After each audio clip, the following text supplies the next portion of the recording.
చూసుకొని సౌత్ లో దిక్సూచి ఎవరంటే చంద్రబాబే. మీకు అదే తమిళనాడు తీసుకోండి, కేరళ తీసుకోండి, కర్ణాటక తీసుకోండి. కౌంటింగ్ సెంటర్ నుంచి వెళ్ళిపోతున్న Kodali Nani, very good. Counting centre నుంచి వెళ్ళిపోతున్న కొడాలి నాని, మైక్ పెడితే కౌంటింగ్ సెంటర్ నుంచి వెళ్ళిపోతున్న కొడాలి నాని. అదేనా విధులు?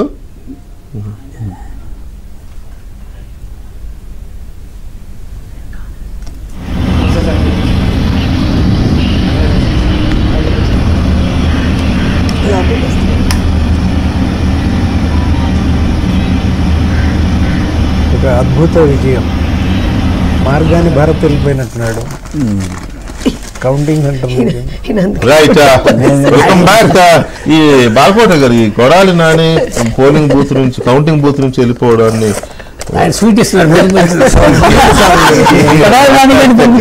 మాట్లాడితే స్వీట్ తీస్తున్నారు ఏంటండి మీరు? కాదు, సీరియస్ గా నేను ఒక విషయం చెప్పదచ్చు. మనం డిబేట్ లో ఉన్నాం, ఇది మీడియా. మనం ఇటువంటి పనులు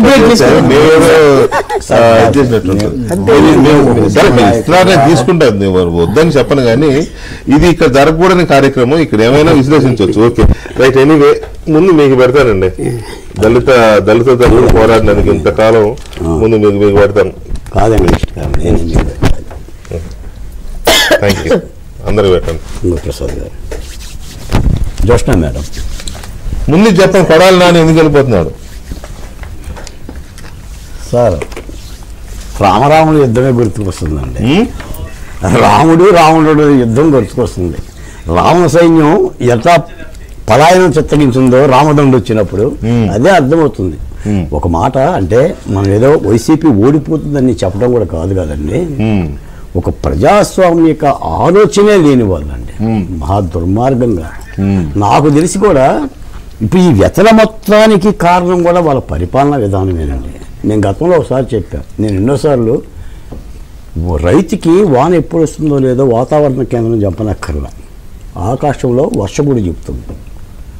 అంటే అలాగనే నేను ఆంధ్రప్రదేశ్లో తెలుగుదేశం పార్టీ కూటమి గెలుస్తుందని చెప్పాను.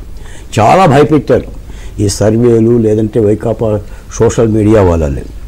కాబట్టి ఇప్పుడు నేను ఒక మాట చెప్తానండి. పోకిరి సినిమాలో మహేష్ బాబు గారి కనుక భూ వివాదం దగ్గరికి వెళ్ళి ఎలా మచ్చటంగా గోడ కట్టినట్టు, చక్కగా అంటుకట్టినట్టు ఆంధ్రప్రదేశ్ ఓటరు జగన్మోహన్ రెడ్డి గారికి ఏమి బహుమతి ఇవ్వాలో అది